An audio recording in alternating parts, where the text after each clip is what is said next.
Adapun 4 perkara yang harus kita jauhi, fal kidbu wal khiyanatu wan namimatu wal baul. Yang pertama dusta, tulit. Yang kedua khianat. Yang ketiga namimah, adu domba. Yang keempat kencing. Nyan put bergerak. Nepuji tulit, jauhkanlah berbohong. Jangan pernah berbohong. Jangan pernah berkhianat, jangan pernah mengadu domba orang lain, kon jangan pernah kencing. Kencing tapi bukan jangan pernah kencing. Artinya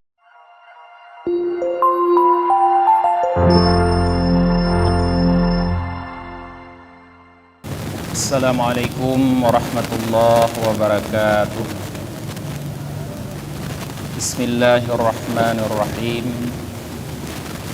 Alhamdulillahi rabbil alamin wa bihi nasta'inu ala umuri dunya waddin.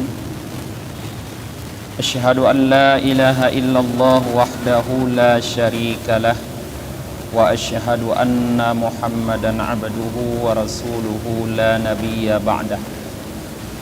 Allahumma salli wa sallim wa barik ala sayyidina Muhammad wa ala alihi wa sahbihi ajma'in, amma ba'd. Allahumma allimna ma jahilna wa dhakkirna ma nasina wa fahimna ma lam nafham. Subhanaka la ilma lana illa ma 'allamtana innaka antal alimul hakim.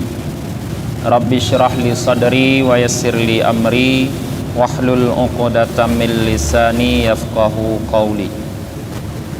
Qala al-faqih Abu Laisi Samarqandi, haddasana al-faqih Abu Ja'far, haddasana Abul Qasim Ahmad ibn Hamzah, haddasana Muhammad bin Salamah, haddasana Abu Ayyub, haddasana al-Qasim ibn bin al-Fudail an Harrani an Qatadah an Qasamah bin Zuhair an Abi Hurairah radhiyallahu an.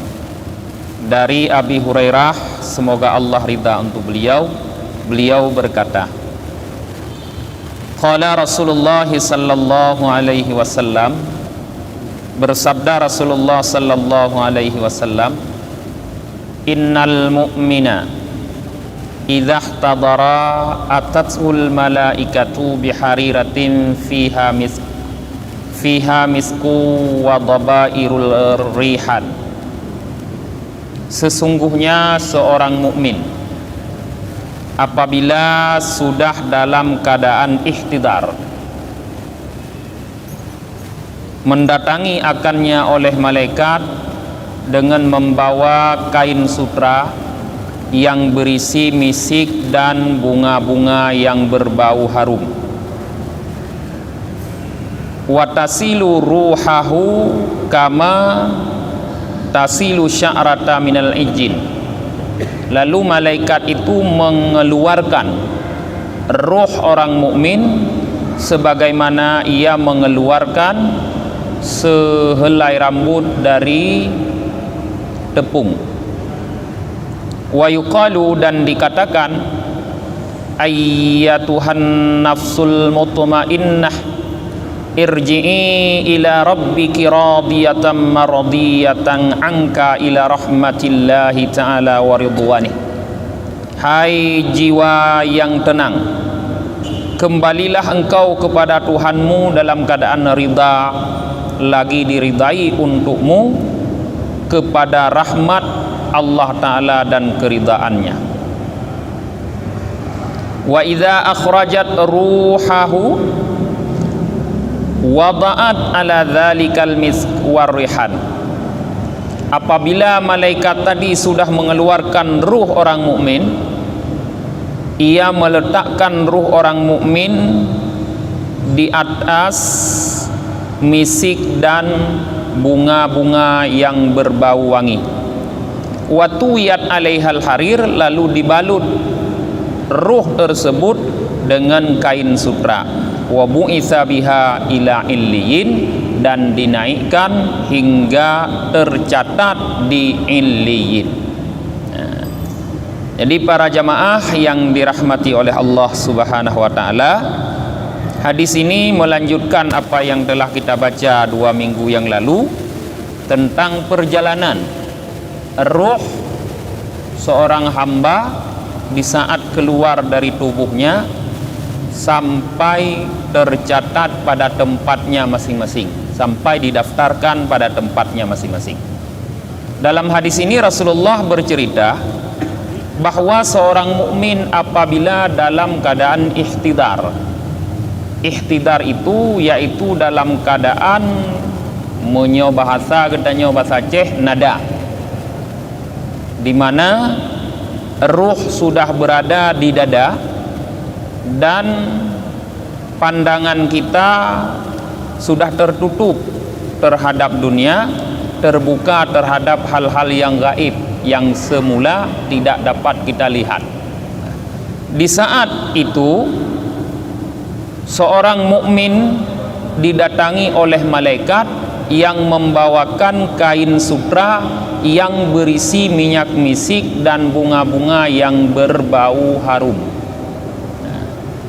Lalu malaikat dengan mengucapkan kata-kata ya ayyatuhan nafsul mutmainnah irji'i ila rabbiki radiyatan mardiyah, mengeluarkan ruh orang mukmin dari jasadnya seperti dikeluarkan rambut dari tepung. Seperti itulah dikeluarkan. Setelah ruh orang mukmin dikeluarkan, lalu ruh itu diletakkan di atas minyak misik dan bunga-bunga tadi, lalu dibalut dengan kain sutra, artinya dikafani dengan kain sutra, baru dibawa naik ke langit hingga dicatat di Illiyin seperti hadis yang telah kita baca pada beberapa 2 minggu yang lalu. Seperti itulah kata Rasulullah perjalanan ruh orang mukmin. Wa innal kafira idza ihtadara atathu malaikatu bimashin min sya'rin fihi jamrun. Sedangkan orang kafir apabila sudah dalam keadaan ihtidar, ia juga didatangi oleh seorang malaikat dengan membawa kain yang berbulu, ya, yang di dalam kain tersebut terdapat bara api. Jadi beda kalau orang mukmin di dalam kain sutra, kain yang halus, ada minyak misik dan bunga-bunga yang harum. Tapi kalau orang yang akan meninggal itu orang kafir, didatangi oleh malaikat yang dibawa bukan kain yang halus, kain yang kasar, kain yang berbulu, di dalamnya berisi bara api. Fatunza'u ruhuhu intiza'an syadidan. Maka ketika itu malaikat itu sudah sampai, dicabutlah ruh orang kafir itu dengan cara mencabut yang begitu kuat. Wa yuqalu laha, dan dikatakan bagi ruh tersebut, ayyatuhan nafsul khabisah, hai jiwa yang jahat, akhriji ila rabbiki sakhitatan maskhutan alaiki ila hawanillah wa adzabih. Keluarlah kamu kepada Tuhanmu yang marah lagi, yang marah terhadapmu, kepada kehinaan dan azabnya Allah. Jadi kata-kata yang diucapkan oleh malaikat pun berbeda di dalam memanggil ruh orang mukmin dengan ruh orang kafir. Maka dengan ucapan kata-kata tersebut keluarlah ruh. Fa idza akhrajat ruhahu wada'at ala dzalikar ruh ala dzalikal jam. Apabila ruh orang kafir sudah dikeluarkan dari tubuhnya, malaikat ini, malaikat yang membawa kain yang berbulu tadi, meletakkan ruh tersebut di atas bara api, lalu dibalut dengan kain kasar. Wa innalaha nasyijan kanasyil khilyan, dan sesungguhnya bagi ruh tersebut, kata Rasulullah, ada tangisan seperti tangisan kanak-kanak. Jadi ruh orang kafir di saat keluar itu menangis seolah-olah seperti anak-anak yang menangis, kata Rasulullah. wa yutwa alaihal mis, lalu dibalut ruh tersebut dengan kain yang kasar, fayadhhabu biha ila sijjin, maka malaikat itu membawa ruh itu ke Sijjin, yaitu didaftarkan di Sijjin. Jadi kalau kita simpulkan para jemaah, hadis yang panjang yang kita baca minggu yang lalu dengan hadis ini menggambarkan sama, cuma ini agak pendek hadisnya, bagaimana perjalanan ruh orang kafir dengan perjalanan ruh orang mukmin. Mulai dari keluar ruh orang mukmin itu dengan nikmat dan dicatat di tempat yang tinggi, sedangkan ruh orang kafir mulai dari keluar dengan sangat sakit dan kemudian dicatat di tempat yang sangat rendah, yaitu Sijjin.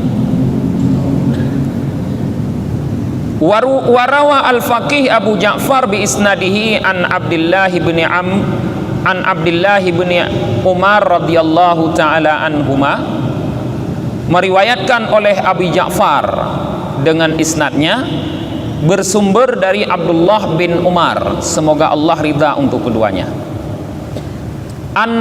Innal mu'mina idza wudi'a fil qabri yusa'u alaihi fi qabrihi sab'una dira'an taulan wa tunsharu alaihi riyahin wa yustaru bil harir. Sesungguhnya seorang mukmin apabila ia sudah diletakkan di dalam kubur, diluaskan untuknya kuburnya sejauh sepanjang 70 dira'. Jadi Rasulullah mengatakan hamba yang mukmin kalau sudah diletakkan di dalam kubur, kuburnya itu diluaskan oleh Allah sejauh 70 dira'. Luasnya. Nah, dalam hadis yang lalu sejauh pandangan mata. Hadis ini menggambarkan sejauh 70 dira'. Boleh kita pahami ini adalah batasan minimal luasnya kubur orang mukmin. Sedangkan hadis yang lalu batasan maksimal. Jadi sidra orang mukmin wateka gepuduk dalam kubu, gepuluah kubu geli Allah Taala minimal 70 dira' bina raya kubu ke. Bagi urangnya 70 dira' ke raya apa masjidnya, maksimal sejauh pandangan mata. Wa tunsyaru alaihi riyahin, dan ditaburkan di atasnya berbagai macam bunga-bunga yang berbau harum. Jadi ke dalam kubur tersebut ditaburkan berbagai macam bunga yang berbau harum, wa yustaru bil harir, dan digelar untuknya kain sutra. Jadi sebagai alas tidurnya di dalam kubur digelar kain sutra. Fa in kana ma'ahu syai'um minal Qur'an kafahu nuruhu mithlu syamsi fi qabri.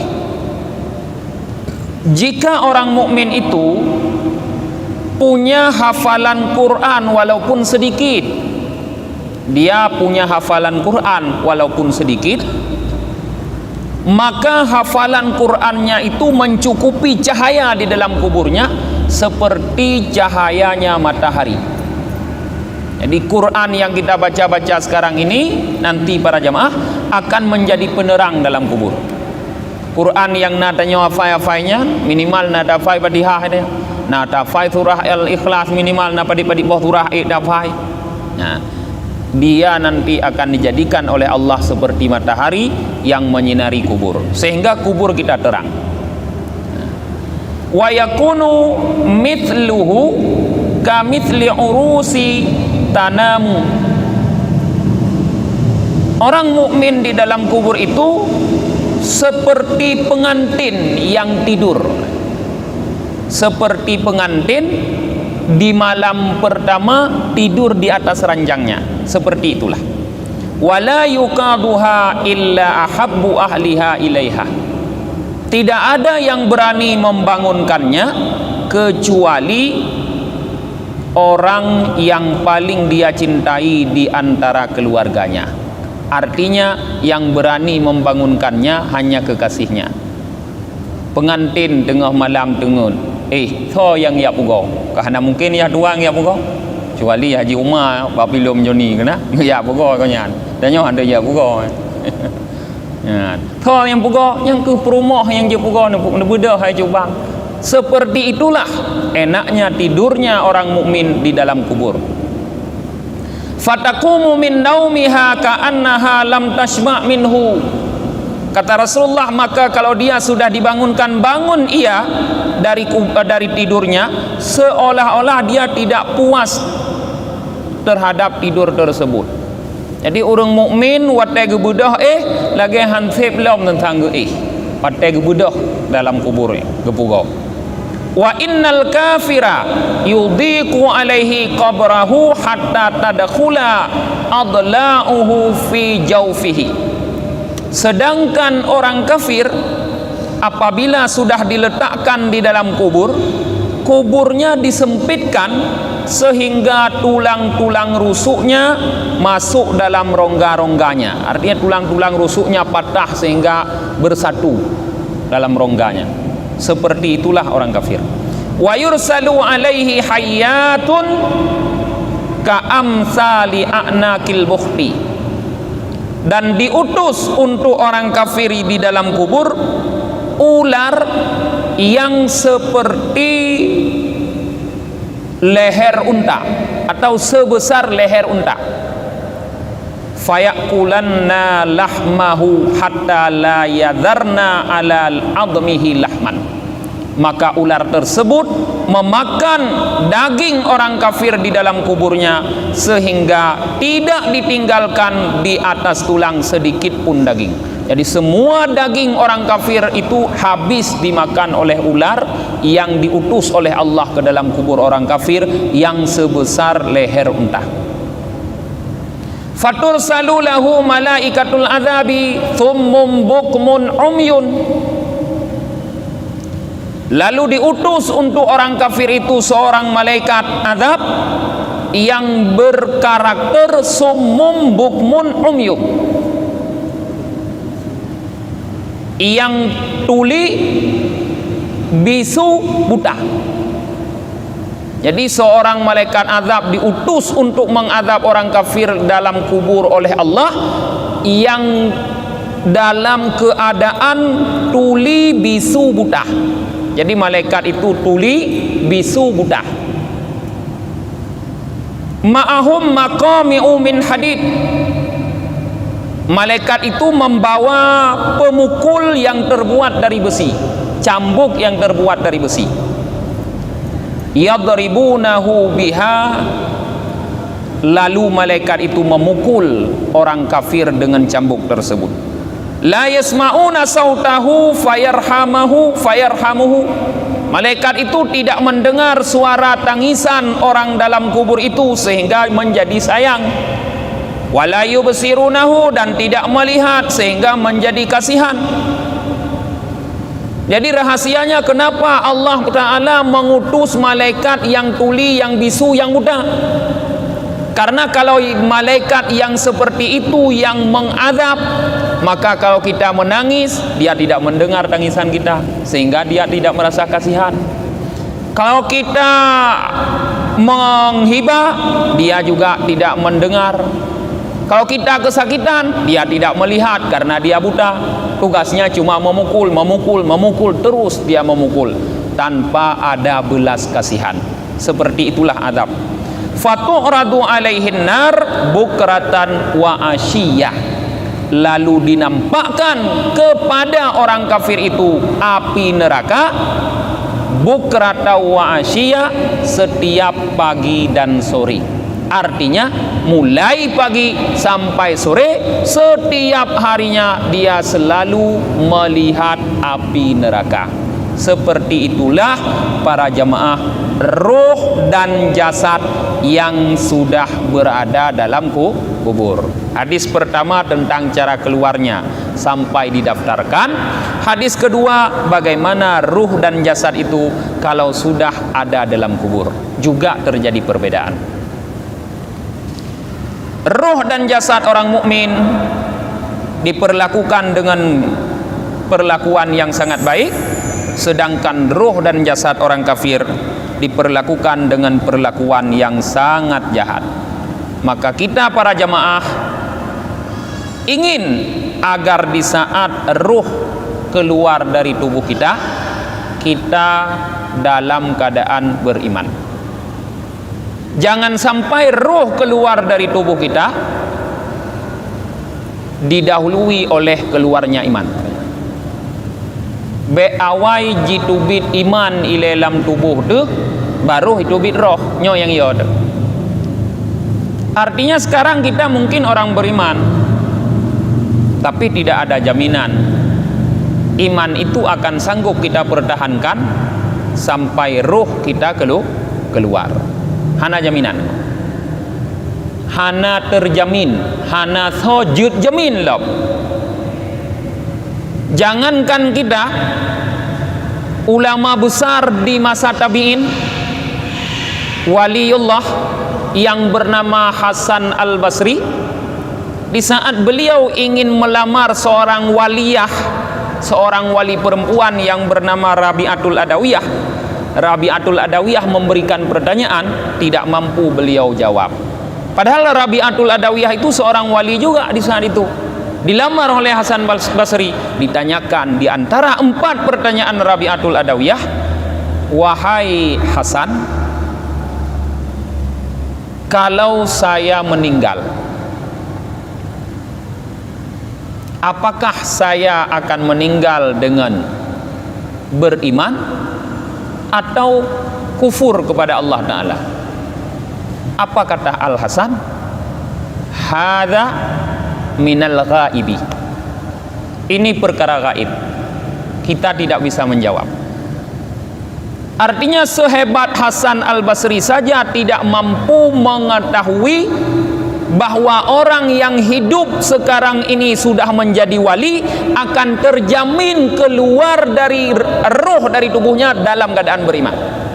Haik jamin. Rabi'atul Adawiyah wali besar. Tapi han gujud kun le Hasan Basri munyo tingkat-tingkat roh yang pasti atena tubit dari ate tubit roh dari tubuh nuh dalam keadaan beriman. Han gujud kun. Apalagi tingkat kitanya padanya. Apalagi kita. Jadi kalau kita mau berpikir-pikir para jamaah, terasa tidak ada waktu kita untuk bersenang-senang. Kalau ini belum bisa dipastikan. Menyohan lam tak pastikan bahawa getanyo akan tatubit dari donyanya dalam keadaan beriman, sanghan tajud bersenang-senang lom para jemaah. Sanghan roh tu kem tu lom para jemaah. Kijut karena kita masih merasa susah.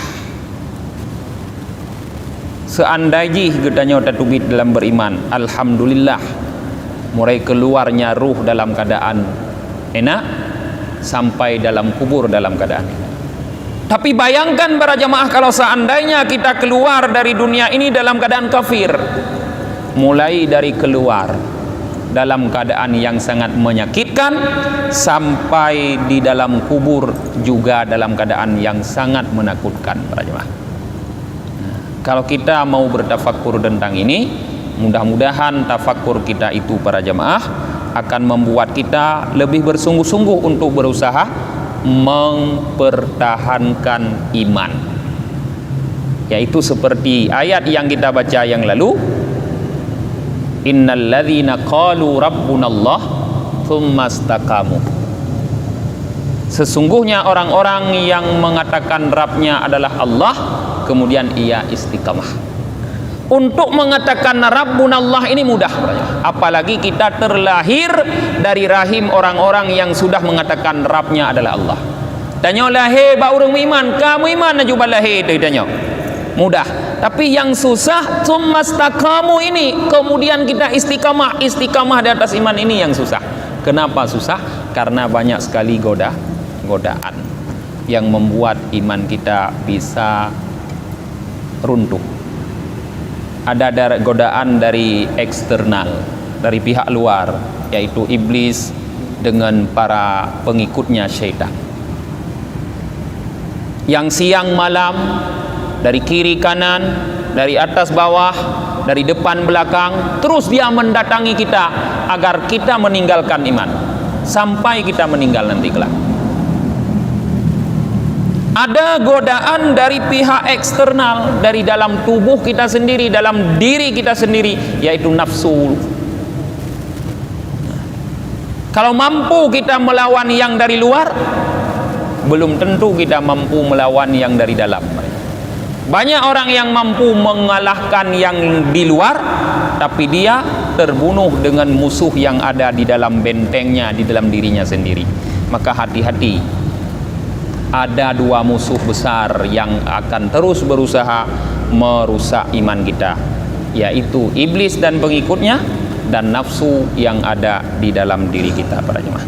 Maka hati-hati terhadap mereka. Qala al-faqih rahimahullah, berkata al-faqih, semoga Allah merahmati beliau,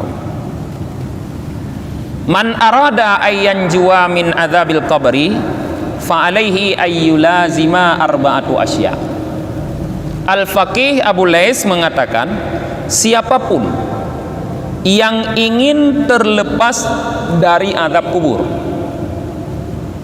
kalau kita ingin kita terlepas nanti dari azab kubur, fa alaihi ayyulazima arba'ata asya, maka wajib untuknya, kata al-faqih, melazimi 4 perkara. Jadi kalau kita ingin tidak merasakan azab kubur atau terbebas dari azab kubur, kita harus selalu setiap hari melakukan 4 perkara, kata beliau. Wa yajtaniba arba'ata asya, dan menjauhi 4 perkara. Jadi ada 4 yang harus kita lakukan selalu, dan ada 4 yang harus kita jauhi. Apa itu? Fa amma arba'atul lati yulazimuha, adapun 4 hal yang harus selalu dia lakukan, fa muhafadzatus salawat. Yang pertama, menjaga seluruh salat fardu. Jaga sembahyang, Bapak. Jangan keluarkan salat dari waktunya. Jaga sembahyang. Betul-betul ini pupuk sembahyang. Baik ke gura-gura. Baik jangan galak anu sembahyang nawate. Inna salata kanat alal mu'minina kitaban mawquta, kepada Allah. Salat ini kewajiban yang berwaktu untuk orang mukmin. Na wate-wate tertentu. Nenging inan kena mutulih wate. Nyan bawa watenya ne berbut. Baik niat bubut bawa wate lain. Maya. Dan berusahalah kita melakukan salat ini dengan sempurna. Jangan asal-asalan, jangan terburu-buru salat. Ditanya ada sembahyang kadang terburu-buru mengkarat. Ada sembahyang sehingga sembahyang le katanya han khusyuk, hana khudu, hana sempurna, mutumaknina, hana mutumung katanya. Jangankan dah pegah mabih keun kadang. Keun be hana abih katanya. Nah, maka agar terbebas daripada azab kubur, jaga, perhatikan, sempurnakan salat yang pertama. Yang kedua, wassadaqah, menjaga, memelihara sedekah. Artinya senantiasa setiap hari bersedekahlah dengan jumlah berapapun yang kita mampu. Di urang nak sedekah. Di yang di yang hana terpaksa. Nah, kecuali yang dipaksa sedekah wajib. Nyan hanjut di yang Itu nak Mekah terani terus thon, terus nisab. Nak pegah ni yang ajuk jakut di yang hanjut. Ni ajuk ke yang galak nantah na aturan ni. Nyan dipaksa dengan aturan. Tapi kalau bukan sedekah wajib, silahkan Anda berikan untuk siapapun, kalau bisa untuk orang-orang yang lebih utama, dan berapapun. Pokoknya setiap hari benar tamu sedekah, para jemaah. Yang ketiga, wa qiraatil Quran, menjaga qiraah Quran. Jadi setiap hari kita harus membaca Quran. Tip urau benar tak baca Quran tapi. Baca dengan Quran. Minimal munyohana le ne baca Quran daripada ne baca berita bah HP. But hadis lah minimal. Minimal. Anak pegah le han le jino ta. Berat ke apa katanya jino ka? HP kan han pernah dua teme tapi Quran dua gitu. Nah HP lidahnya yang hana aplikasi Quran ba HP. Menyona HP na aplikasi Quran mungkin saja ke buka HP ke baca Quran. Tapi na HP hana aplikasi Quran, artinya dia tidak pernah membaca Quran. Quran lain behandong ke kalon, ba HP behandong ke Quran. Nah, pegah tu ingin supaya terlepas dari azab kubur, tidak mungkin. Kalau ingin terlepas dari azab kubur, setiap hari lazimkanlah baca Quran. Rasulullah menyatakan dalam hadisnya bahwa seorang yang setiap harinya membaca Quran kurang dari 100 ayat, maka dia dicatat sebagai orang yang lalai. Menyoti puro kurang 100 ayat membaca Quran, nyan gecatat dron oleh Allah sebagai orang yang lalai. Kurang yang leleh. Artinya minimal setiap hari 100 ayat. Bek kurang membaca Quran. Mahan ban kurang kagak catat sebagai orang lalai bak uronyan. Nah, sedangkan gedanyo tidak ingin menjadi orang yang lalai. Nah, yang keempat, yang terakhir yang harus selalu dilazimi wakasratu tasbih. Wakasrati tasbih. Perbanyaklah membaca tasbih. Boleh membaca tasbih subhanallah, subhanallah, subhanallah, atau bentuk-bentuk yang lain, subhanallahil azim wa bihamdi, subhanallahil azim wa bihamdi, atau subhanallahi adada khalqihi, subhanallahi ridha nafsihi, subhanallahi zinata arsyihi, subhanallahi midada kalimat, atau subuhun quddusun. Nah, macam-macam. Pokoknya tasbih. Perbanyaklah setiap hari membaca tasbih. Nah, 4 ini menjaga salat, menjaga sedekah, menjaga bacaan Quran dan memperbanyak tasbih harus selalu dilakukan apabila ingin terlepas daripada azab kubur. Nyan pun macam modal gedanya inoi dunia untuk tak peleh dra tuh dari azab kubur man. Mana lain cara kecuali monyo rahmat Allah gepu mati le gedanya malam atau ura Jumaat. Yang gepegah li Rasulullah, man mata yaumal jumuah au lailataha amina min azabil qabr. Siapa saja yang mati hari Jumat atau malamnya aman dari azab kubur.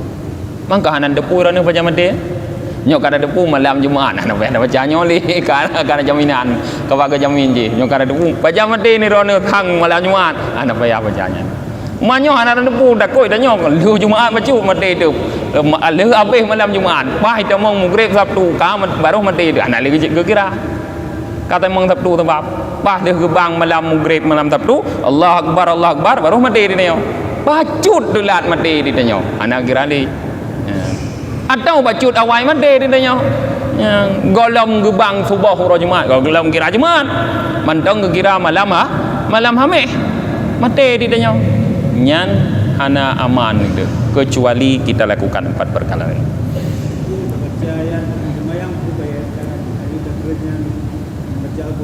Nyo kira yang kini ambek yo na tak baca dalam Al-Quran pun kira tak baca karena hana mesti dompak nak baca. Jadi menyono kira asaina ada semayang pastina ada baca seretuh bahaya tiuro. Asaina ada semayang. Sebab ada semayang idanya kan 5 wate 17 rakaat. Artinya 17 rakaatnya yang kan minimal 17 go ada baca Fatihah. Fatihahnya 7 ayat. 7 kali 17 badit. Kalau pas itu minimal nyan mendong katruh gertu tidak tercatat sebagai orang yang lalai. Artinya monyohana ada semayang pasti lalai dah. Tapi monyona ada semayang andruh sebagai orang yang lalai. Fa inna hadhil asya tudhi'ul qabra wa tusi'uh. Kenapa 4 perkara ini harus terus kita lakukan? Rupanya karena 4 perkara ini dapat menerangi kubur dan meluaskannya. Wa amma arba'atul lati yajtanibuha, adapun 4 perkara yang harus kita jauhi, fal kidbu wal khiyanatu wan namimatu wal baul. Yang pertama dusta, tulit. Yang kedua khianat. Yang ketiga namimah, adu domba. Yang keempat kencing. Nyan put bergerak.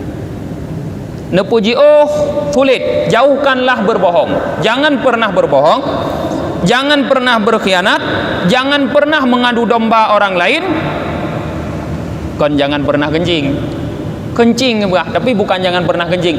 Artinya kalau Anda kencing, pastikan benar-benar suci daripada kencing di saat istinja. Begleh betul-betul dan rai, betuntas ngetuhi. Baik hana tuntas.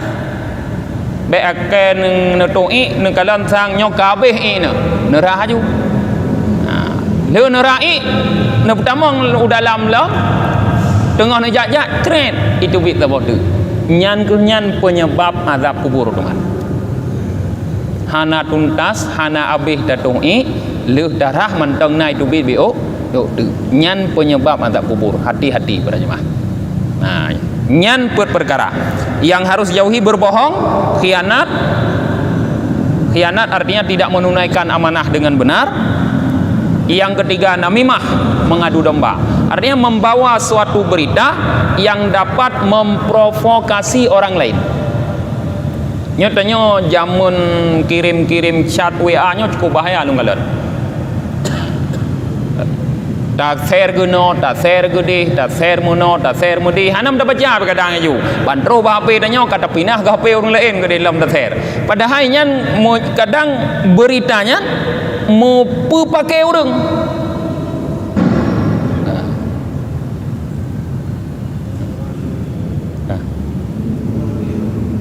Mana udah beli?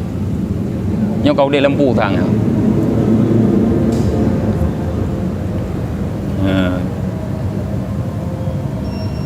Mungkin para jamaah no manteng kajian getanyo ba malamnya tutup dengan baca doa akhir majlis. Subhanakallahumma wa bihamdika wa nashhadu an la ilaha illa anta wa nastaghfiruka wa natubu ilaik. Subhana rabbika rabbil izzati amma yasifun. Wassalamun alal mursalin walhamdulillahi rabbil alamin.